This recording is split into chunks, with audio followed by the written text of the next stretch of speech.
नागरिकांनी विभागातील नागरिकांनी माझ्यावर माझ्या कुटुंबियावर भरभरून प्रेम केलेलं आहे। त्यांनी कायम मला आशीर्वाद दिलेला आहे।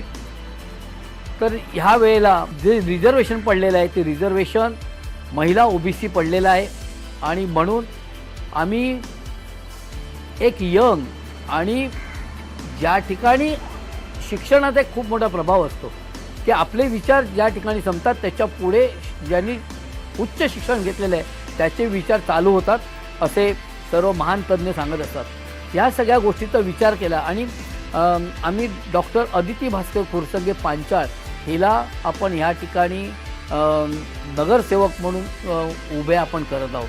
त्याला कारण असं आहे की ती जेव्हा डॉक्टर झाली आणि ह्या भागातल्या जनतेसाठी तिने काम करायला सुरुवात केली, ती सुरुवातीला 2 वर्ष आपल्या काजूपाडा डिस्पेन्सरी या ठिकाणी ती जेव्हा काम करत होती त्यावेळेला तिच्या लक्षात आलं की आपल्या भागातील नागरिकांना आरोग्याच्या खूप ज्या सुविधा मिळतात त्या अत्यंत तुटपुंज आहेत आणि त्यासाठी महानगरपालिका कुठेतरी कमी पडते।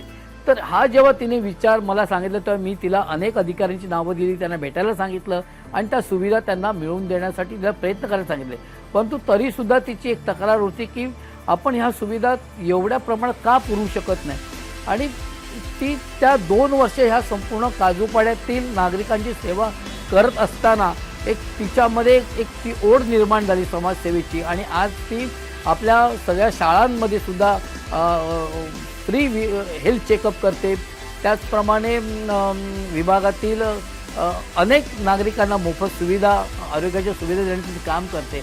तर ही तिची तळमळ आणि जे नागरिकांसाठी तिला जे काम करण्याची तिची जी इच्छा आहे तर ती बघून मग आम्ही असा विचार केला की मी आणि माझी पत्नी रिद्धी दोघांनी विचार केला की निश्चितच आपण हिला जर आपण या ठिकाणी नगरसेवक म्हणून उभं केलं तर निश्चित त्याचा तिच्या ज्ञानाचा फायदा होईल। त्याचप्रमाणे ती डॉक्टर जी आहे तर त्या डॉक्टर असल्यामुळे तिला महानगरपालिकेत जेव्हा ती निवडून जायचं त्यावेळेला निश्चित संपूर्ण मुंबई शहराच्या दृष्टीने मुंबईतल्या नागरिकांच्या दृष्टीने ती आरोग्यासाठी काहीतरी वेगळं काहीतरी करेल, काहीतरी ती वेगळी करण्याची तिची जी जिद्द आहे तर ती निश्चित त्यासाठी तिला लाभदायक ठरेल।